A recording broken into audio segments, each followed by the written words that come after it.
It is your planet. It is my planet. It is our planet, although admittedly it is mostly mine now. And on this here planet, baby, if you ask for your steak well done, we ask you politely, yet firmly, to leave. H-O-double-G, Planet Hog, coming at you again. Yes, indeed. Hello, and thank you for joining me once again. I hope you had a wonderful day. I hope everything is going swimmingly. You know, I saw today that the Olympics are putting their foot down against BLM. Apparently, Tokyo, whatever the commission is over there, said no BLM over here. And it's hard not to read that headline and hear that being said with like a caricatured Asian accent. You break out too much stuff. You set a fire. I'm sorry. It's funny. So, they said, hey, no Black Lives Matter. Not over here. No Black Lives Matter. Actually, no, that's a different one. That's more, I think, isn't that more Chinese? Like the Japanese caricature is more like grunting and shit. Like, like a samurai. Like, Black Lives Matter. Yonder. So, whatever. Which, by the way, E-Honda, Piston Honda, if I find out that those two aren't related, if there isn't some story where they connected those two and you just had two random Japanese fighting characters with the last name Honda and they're not related, I'm going to be a little upset. Sidebar. Anyhow, so yeah, we'll see what they do. I'm jaded. Yeah. And I will admit that, but that doesn't mean I'm wrong. That, it sounds good. What do you want me to say? It sounds good, but we'll see if it has teeth, because there always seems to be this disconnect between what they say and what they actually enforce or do. So, and I don't think any of them have the stones. They ain't got the grit. They ain't got it. Shout out to the doc. They ain't got it. And we know what's going to happen. So you mean to tell me there's going to be, let's play this scenario out in one way that it could unfold. You have an American athlete who's black and gay, and they got their Black Lives Matter shit. You're going to tell this person that they're disqualified, that they can't compete? Now, perhaps that's not the sanction that they're implementing. I don't know of any other sanction that you could implement. Like, I don't know, fining is not going to work. I think the only sanction that you can do is say, okay, you're disqualified. So, I haven't actually read that. So I don't know if that is the sanction. It just seems to make sense to me that would be the sanction. There's not a whole lot of enforcement power here. It's an event that happens once every 4 years. So are you going to potentially ban an athlete who's trained for 4 years? An athlete of color on the national stage? Are you going to do that? Well, I'll tell you what. If they do, I can have a bold prediction for you. Asian people the wokies are going to go back to calling Asian people white people, and Stop Asian Hate will start trending again.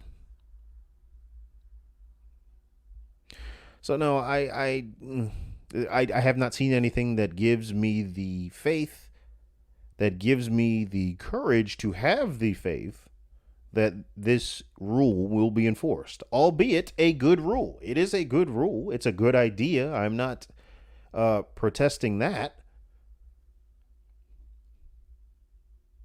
I just don't think you're going to enforce it. Anyhow, I didn't come here to talk to you about that today. Today, man, this is a hard one. This is a hard one. So, the image you see, dead center, that is an image that Will Smith posted on his Instagram, in which he was talking about how this body got him through COVID and blah blah blah. And it's first of all, it's just is. You ever notice how there's this thing now where men that let themselves go talk like women that let themselves go, like they kind of mimic the talking points. This body got me through COVID. This body produced 6 kids. Like it's just, I don't know. Maybe I'm reading into it. But I've seen this on more than one occasion, and it's just weird. But anyhow, he posted this photo for the world to see. And to me, this just kind of puts a fine point on what has just been, I don't know how you consider this anything other than spiraling. But we'll get into that in time. In time. But before we get into today's story, I'm going to take you back a little ways. I'm going to take you back to a young man who was growing up in a pretty conservative Christian household. A household where rap music was not allowed. And this handsome but resourceful young man, well, ended up buying his first rap album on the middle school black market by trading a Dallas Cowboys beanie. I did. And the very first rap album that young man bought, well, bought in terms of, I guess bartered for is a better way to put it. Can you guess what it was? Can you guess who the artist was? DMX. R.I.P. But that aside, that young man, and that's a real thing. I used to, I would listen to it at night and then wake up like 15 minutes before my parents would come to wake me up, and then take it and hide it in the insulation because there was an attic in my room. So I would just hide it in the insulation underneath the ladder. Whoever's in that house, they're going to find a DMX album one day and be like, how the hell did this get here? Anyway, flesh of my flesh, blood of my blood. Yep. But anyway, that aside, that young man one day as he got older, well, his mom decided to treat him to a gift, a present, or I forget what it was for. But we were at Sam Goody when that was a thing. And she bought him a rap album, his very first official rap album. And that album was Big Willie Style. And I'll tell you what, I still love that album. He has not created an album that I did not like. For all and people used to, this was a real thing. I actually got into fist fights over liking Will Smith's music. Because it was seen as corny. It was seen as weak. Because he wouldn't cuss. He did not do the gangster thing. He stood up against the social pressure that was put on him. And he said, no, I'm going to do the right thing. It was always about, what are you teaching the kids? It was always about, take responsibility for what you're saying. It was integrity. It was honorable. So it was very easy for me to idolize this man, which I did. Absolutely did. This was Here's a word that you don't hear very much anymore. This guy was a role model for me growing up. Sure was. So this young man would listen to those albums.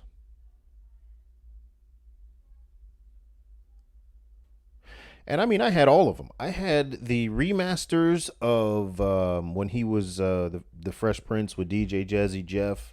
I had the remasters of He's the DJ, I'm the Rapper, Home Base, Code Red. I had them all. Nightmare on My like I had all of them.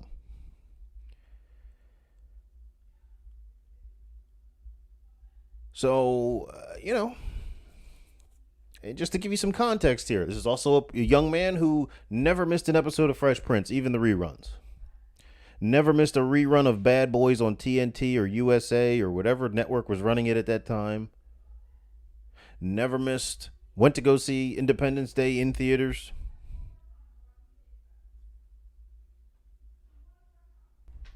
I was there for Bad Boys 2. I was there for I Am Legend. I was there for Hitch. I was there for any movie this man dropped where his name was attached to it. Bagger Vance was there for Wild West. I actually didn't hate Wild West. I mean, I haven't watched it since I was a kid, and I probably won't.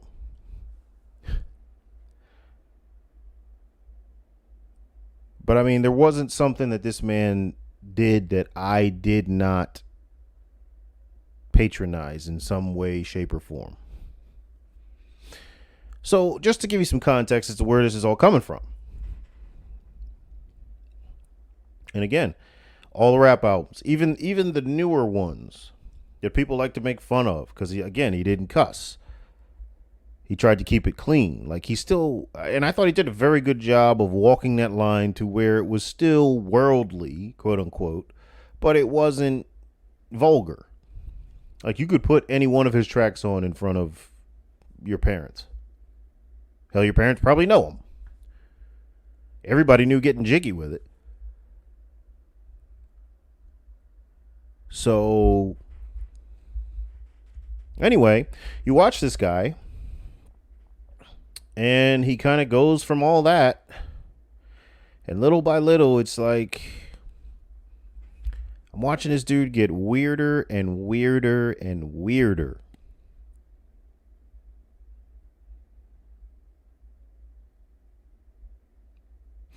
Until, well, the issue when his son wore a dress to prom or some shit, and he was all about his son wearing a dress. And that's when I said, okay, this is my stop. Now, granted, and I will say emphatically, I am responsible for the expectations that I put on someone else. Yes. I am responsible for the disappointment that I feel when those expectations are not met because that person never asked to be put in that role. 100% I agree. However, that does not make the disappointment any less real. So, after that, I kind of took a break from Will Smith for a while. And then I saw he did the After Earth movie, and I was hesitant to see it. And then I saw it, and I hated it. I understood what he was trying to do, and it was cool. It's a really cool thing. He's in a movie with his son. Like, that's awesome. That is awesome. I'm not speaking from that lens. I'm speaking from the lens of a fan, of a consumer of the movie. The movie was terrible.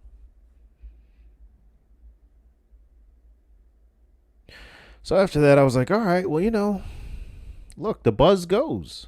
Nobody stays on top forever, right? And just because some actors are able to ride that wave well into their gray hair years doesn't mean they all can. And then I thought about it. I'm like, when I think of actors that end up like, or not just actors, but like people who are in the public eye that end up totally embarrassing themselves, just trying to scrape and salvage some of the good old days, trying to take it, like trying to just scrape and salvage that time of being on top, trying to do whatever they can to get it back. And you know, that's not necessarily a bad thing. I'm not saying it is. Again, depending upon what extreme you take it to or what actions you take to get to that outcome.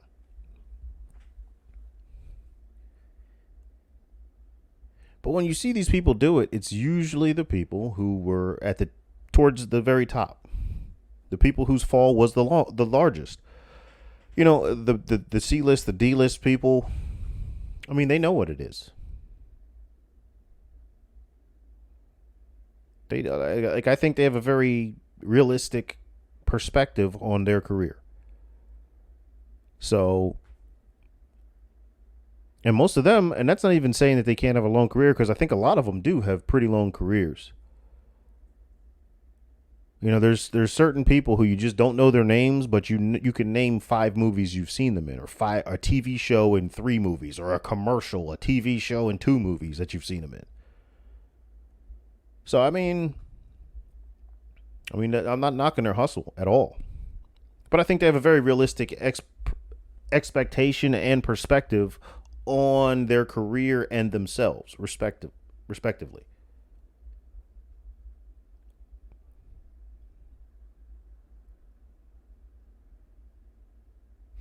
And I think the more, because I mean, you watch this guy. He used to just stroll. How many times have you seen those videos? Like they usually have when they roll like some little trailer or some little vignette on these guys, and they show them at like the Oscars or at some award show or on the red carpet or on some other shit, and they just walk up.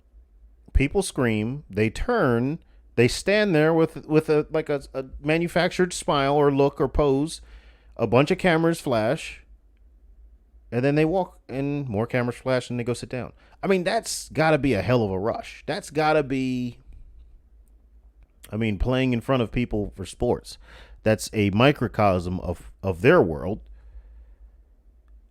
But if you've played in front of people for sports, that adrenaline that you feel. Hell, wrestling in front of crowds of people.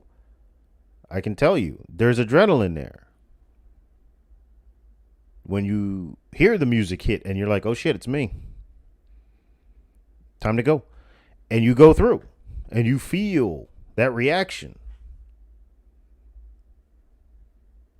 So I mean, I get it. Like I can see why. And when I say I get it, I'm not saying that I've sniffed a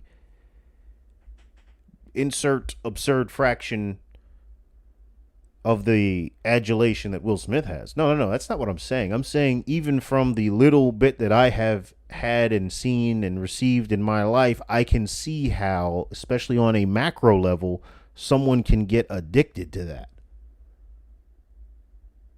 I can see how, on a macro level, someone can become fixated on when they get their next hit of that high.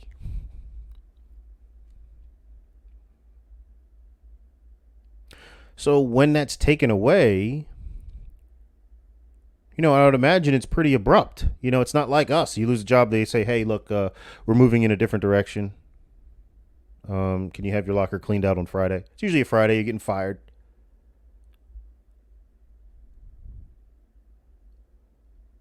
It's not as abrupt, and nor is it as finite. Like, that's a very concrete thing for a person to come up to you and say, hey, you don't work here anymore.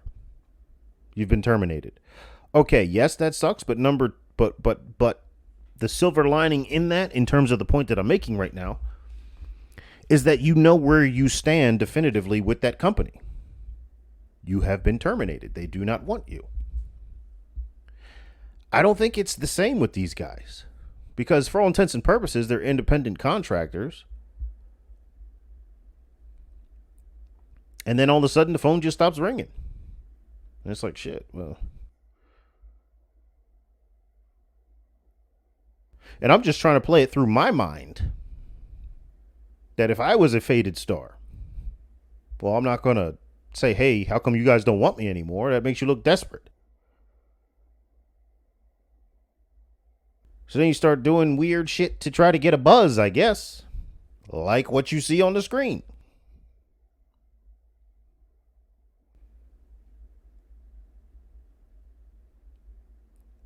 I don't know. The last thing I saw from Will Smith in terms of a, well, I know the movie Gemini Man. I don't know. I don't think that did very well. Certainly not as good as any of his others, but I don't think it did really well. Um, I saw that he had something on Netflix, and I was just like, oh boy, oh he's on Netflix now. Like back when back when I had Netflix. But he had that show. What was it called? Shit, I used to scroll past it. It was like right before I got to Luke Cage.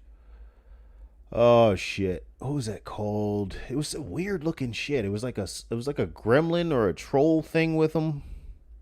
I don't know. It was a one word fucking bright. That's what it was. God, I'm so happy I got that. Oh, you don't know how important that is to me. So, oh, wait a minute. That was. There we go. Um, so Bright. I didn't watch it. I watched the trailer, but I was just like, this is kind of weird. But I mean, that's got to be when that fall happens. And you know, again, I would think that no one calls you and says, "Hey, we're not going to use you in movies anymore." You just don't get calls. And then the agent that used to be your one of your little fanboys that you had to swat away, all of a sudden it's like this motherfucker's got a tone talking to you.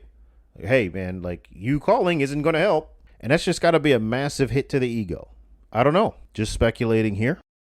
But if all of that stupid shit wasn't enough, and the son with the dress and the movies that aren't doing as hot, and maybe your name's not being thrown around as much anymore.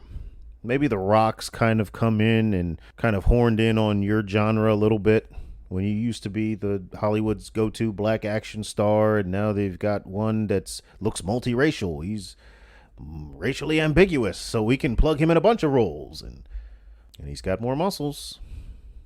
What's this you're trying to do again? Oh, get in the best shape of your life, huh? Okay. Hey, does The Rock have anything to do with that? Because you know you're about the same age and you don't look the same. I don't know, folks. I'm just speculating. I mean, it sounds crazy when you think about it, but do that. Look at every movie that The Rock was in, Dwayne Johnson was in. Show me one of them that Will Smith could not have filled or would not have been casted in his prime. Show me one Dwayne Johnson role that wasn't a yesteryear Will Smith role. And that's a real thing between actors. I mean, look, you had that beef between Al Pacino and Robert De Niro with the mob movies. That's a real thing between actors. Especially when you kind of have the monopoly on a certain kind of genre. And right now, the genre that The Rock is doing, which is action slash comedy, he's a guy who softens his aura by being affable, by trying to be funny, by being goofy. Who used to do that? So, I don't know. Maybe that to me is very plausible and would explain why you're doing this type of weird shit to try to get back in the spotlight.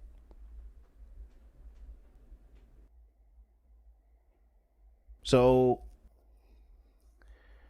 if all of that wasn't enough, if you get past all that, like I said, the movies, all of this shit, the faded star, all of this, then there was this red table top discussion or red table discussion or whatever the hell it was called. And for those of you who didn't see it, this was where he sat down with his wife and they basically made a public spectacle of how bad their marriage is. Now, to give you some context, at one time, this was Hollywood's black power couple. This was the king and queen of black Hollywood. I remember seeing that on, I think it was like Essence or Ebony, one of the magazines. I remember seeing him on Oprah. That was the only time I would watch that show, is if Will Smith was on. I remember seeing him on Oprah. Maybe it was Oprah. It was some talk show or some show where he was being interviewed. It might have been Good Morning America. I don't know. But they were talking about the secret to success in their marriage. And one of the things he said was, we don't air out our dirty laundry. We keep it like, and I'm paraphrasing, but it was, we keep our shit to us. We keep shit private. But here you are doing something that is completely contrary to the expectation that you set. Yes, you set, because you said it. And I'm watching this woman. If you hadn't seen it, I couldn't get through the whole goddamn thing. I found like a highlights kind of thing where they just kind of gave you the meat and potatoes of it. This was so just, it was so cringe. Because you're watching this guy, and he used to be like the dude. Remember Hitch, Basic Principles? Well, he turned into bitch.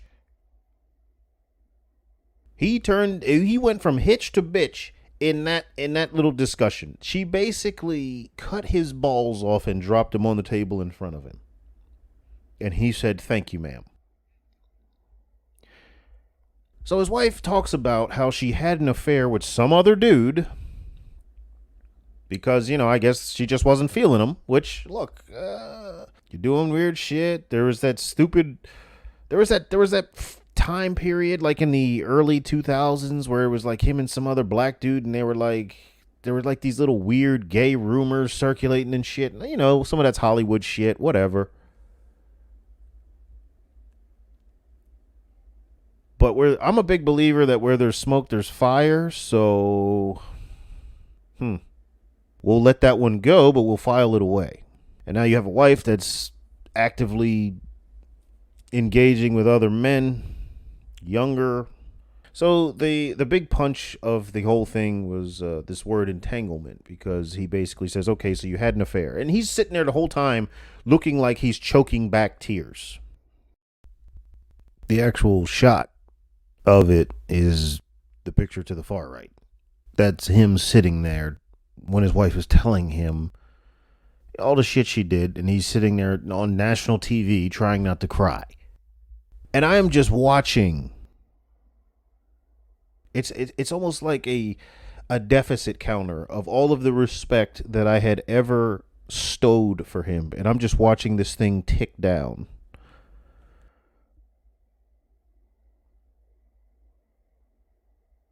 And so she's basically talking about how she had some affair with some dude, and he was like, "Oh, so you had an affair?" And she's like, "Well, it wasn't really an affair, it was an entanglement."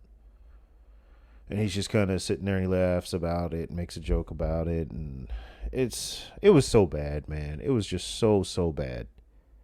And I'm watching this, and I'm just like, why is this dude doing this? Why now? He spent an entire career avoiding this stupid shit, not making a spectacle of himself. When you saw him, he was in a suit. When you saw him, he looked good. He was cut up. Going to the spot. Now he takes pictures like in his backyard, looking all fucking weird and shit.